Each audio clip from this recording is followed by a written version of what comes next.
কিসের পরীক্ষা দিবি রে ছোট লোকের বাচ্চা? ম্যাডাম, সামনে আমার বিসিএস পরীক্ষা। এই যে দেখতে পাচ্ছেন না, আমার হাতে বিসিএস পরীক্ষার শিট। আমি এখানে বসে বসে পড়তেছি। আরে দোস্ত, এই ছোট লোকের বাচ্চা বলে কি? ও সামান্য রিক্সা চালক, ও নাকি সামনে বিসিএস পরীক্ষা দেবে। এই ছোট লোকের বাচ্চা, তুই বিসিএস এর মিনিং জানিস? এখানে আমাদের সাথে ফাজলামো না করে ওই সামনের গোল চত্বরের সামনে নিয়ে চল তো। আসো তো, আসো। এই ম্যাডাম দাঁড়ান, আপনাকে বলছি না আমার রিক্সা উঠবেন না, আমি যাবো না। নামেন। এই ছোট লোকের এই ছোট লোকের বাচ্চা, তুই এত বড় সাহস, তুই আমার সামনে আমার বান্ধবীর গায়ে হাত তুলি? তাহলে আমার বান্ধবীর বাবা কে? এই চুপ! আপনার বান্ধবীর বাবা কে বা কি সেটা আমার দেখার বিষয় নেই। আমি ওনাকে শুরু থেকেই বলতেছি যে আমি যাবো না, আমি যাবো না। উনি আমাকে বারবার কেন ফোর্স করতেছে, আর ফোর্স করতেছে আবার শেষ পর্যন্ত আমার গায়ে হাত তুলেছে। এই জন্য আমি ওনার গায়ে হাত তুলেছি। আপনি বেশি কথা বললে আপনাকে কষিয়ে একটা থাপ্পড় মেরে দেবো। এই ছোট লোকের বাচ্চা, তোর এত বড় স্পর্ধা, তুই আমার গলা থাপ্পড় মারিস, আবার আমার বন্ধুর সাথে যা নামে তা ব্যবহার করতেছিস। দাঁড়া, তোকে আমি এক্ষুনি মজা দেখিয়ে ছাড়বো। আমার বাবাকে কল করতেছি। তুই জানিস আমার বাবাকে? আমার বাবা হচ্ছে অনেক বড় একটা শিল্পপতি। আমার বাবা এসে তোকে মজাটা দেখাবে। দাঁড়া, আমি এক্ষুনি আমার বাবাকে কল করতেছি দোস্ত। আরে দেন দেন, আপনার বাবা কি করে আমি দেখে নিব। হ্যালো বাবা। হ্যাঁ বাবা, কই তুমি? না, আমার কিছু হয়নি। তুমি একটা কাজ করো, এই যে আমাদের বাড়ির সামনে যে গলিটা আছে না, ওইখানে আসো। আসো, তারপরে দেখতে পারবে কি হয়েছে।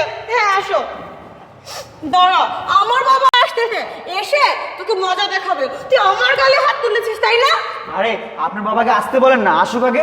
এই তো আমার বাবা এসেছে। ওই রে মা, কি হয়েছে তোর? এত জরুরি ভাবে আমাকে ফোন দিলে কেন মা? দেখো না বাবা, এই ছোট লোকের বাচ্চাটা আমার গালে থাপ্পড় মেরেছে। হ্যাঁ আঙ্কেল, ওর গালে থাপ্পড় মেরে ওর গালটা লাল করে দিয়েছে। ঠিক আছে বাবা, আমি দেখতেছি। এই ছেলে, এই সকালবেলা তুমি আমাকে 20 লক্ষ টাকা ব্যাগ সহ ফেরত দিয়েছে, সেই ছেলেটা না? জি স্যার, আমি সেই ছেলেটাই, যে ছেলেটা কিনা আপনাকে সকালবেলা আপনার টাকা ভর্তি ব্যাগটি ফেরত দিয়েছিলাম। কি বললে বাবা? তুমি তাহলে ছোট লোকের বাচ্চাটাকে চেনো, আর তোমাকে 20 লক্ষ টাকার ব্যাগ ফিরিয়ে দিয়েছে মানে? তুমি তাহলে শুনবে মা? ঠিক আছে, তাহলে শোনো মা। হ্যাঁ, এটাই তো আমার ব্যাগ। এই ছেলে, আমাকে ব্যাগ দাও। স্যার কি দেখতেছেন? আপনার ব্যাগ থেকে কোনো টাকা লরচর হয়েছে কিনা? আপনার ব্যাগ থেকে একটি টাকাও লরচর হয়নি স্যার, আপনি দেখেন। আচ্ছা, আমার ব্যাগে টাকা আছে, তুমি কিভাবে জানলে বাবা?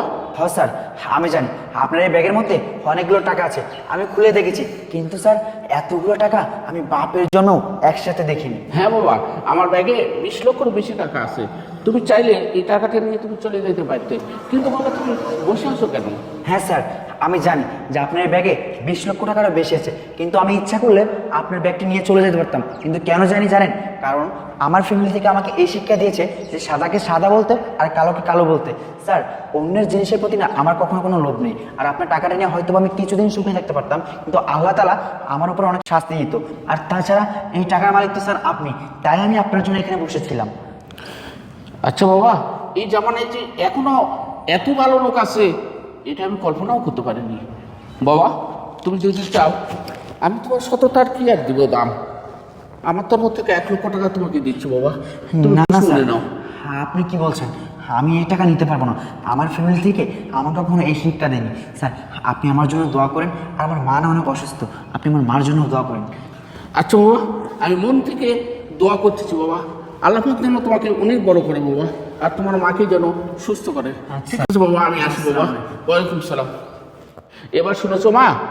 আচ্ছা বাবা, তুমি আমার মায়ের গায়ে কেন হাত উঠাইছো? স্যার, আপনি তো জানেন যে আমি গরিব মানুষ, রিক্সা চালিয়ে আমি আমার সংসার চালাই, আমার মার চিকিৎসা করাই, আমার মা অনেক অসুস্থ, আর পাশাপাশি লেখাপড়া করি। কিন্তু আপনার মেয়ে এসে আমাকে বারবার বলতেছিল যে সামনে যাবে। কিন্তু স্যার, সামনে আমার পরীক্ষা দেখে আমি ম্যামকে বলছি ম্যাম আমি যাবো না, কিন্তু উনি আমাকে বারবার ফোর্স করতেছিল।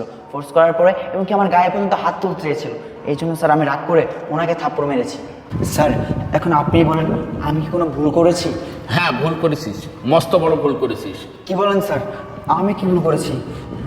এমন ভুল করছিস যে আমার মেয়েকে একটা থাপ্পড় মারছিস, আরো 4-5টা থাপ্পড় মারা উচিত ছিল। বেদব মেয়ে! আরে আঙ্কেল, আপনি ছোট লোকটার কথা শুনে আমার বান্ধবীকে হাত তুললেন? এই চুপ করো। বাবা, তুমি এই সামান্য ছোট লোকের কথা শোনো, তুমি আমার গালে থাপ্পড় মারতে পারলে? আমি তোমাকে ডেকে নিয়ে এসেছি এই ছোট লোকটার বিচার করার জন্য। ও আমাকে থাপ্পড় মেরেছে, আর তুমি ওর বিচার না করে তুমি কি করলে? তুমি আমাকে মারলে, আর ওর সামনে আমাকে ইনসাল্ট করতেছো, আমার রেপুটেশন খারাপ করতেছো। বাবা, আমি এটা তোমার দ্বারা আশা করিনি। হ্যাঁ আঙ্কেল, ও তো ঠিকই বলেছে।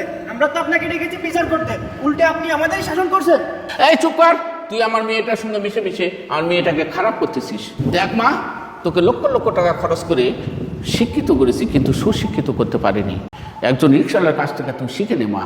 একে কি বললি? সে একজন রিক্সা চালক, সে একজন কিন্তু বিশেষ পরীক্ষার্থী। সে রিক্সা চালিয়ে তার মার চিকিৎসার টাকা জোগাড় করতেছে। আর ওকে কি বললি তুই? রিক্সা চালক। ওর ভিতরে যে সততা, যে মনুষ্যত্ব আছে, সেটা তোমাদের মধ্যে নাই। আচ্ছা বাবা, আমার মেয়ে তোমার কাছে যে ভুল করছে, আমি তার বাবা হয়ে তোমার কাছে ক্ষমা চাচ্ছি বাবা, তুমি আমাকে মাফ করে দিও বাবা। জি স্যার, আপনি সব কি বলেন? আপনি আমার কাছে মাপ চাচ্ছেন কেন? আপনি আমার বাবার সমর্থন দেন, বাবার বয়সে। আপনার মেয়ে হয়তো বা না বুঝে ভুলটা করেছে, আমি তাকে ক্ষমা করে দিয়েছি, কিন্তু আপনি আমাকে ক্ষমা করে দিন। আমি না আপনার মেয়ে গায়ে হাত তুলেছি।